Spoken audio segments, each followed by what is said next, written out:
امید ہے مزاج بخیر ہوں گے۔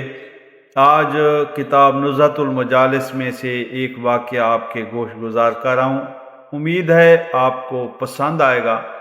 تو دوستو، حضرت آدم علیہ السلام نے جب ترش انگور کا درخت لگایا تو شیطان نے اس پر مور کو ذبح کیا اور اس کا خون اس پر ڈال دیا۔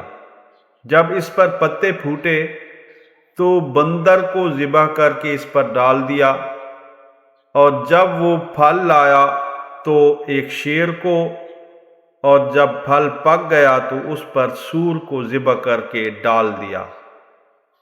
دوستو، یہی وجہ ہے کہ شراب جو ترش انگور سے بنتی ہے، تو شراب پینے والوں میں ان تمام جانوروں کے اوصاف نمایاں ہوتے ہیں، جیسا کہ شراب پیتے وقت اس کا رنگ مور کے نقش و نگار کی طرح دمکنے لگتا ہے اور چمکدار ہو جاتا ہے۔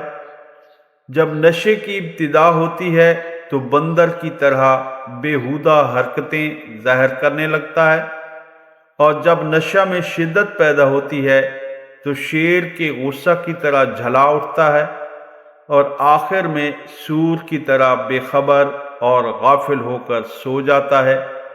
تو دوستو، اللہ پاک ہم سب کو حرام کاموں اور حرام چیزوں سے بچنے کی توفیق عطا فرمائے۔ ایک نئی ویڈیو کے ساتھ پھر آپ کی خدمت میں حاضر ہوں گے، تب تک کے لیے اجازت، اللہ حافظ۔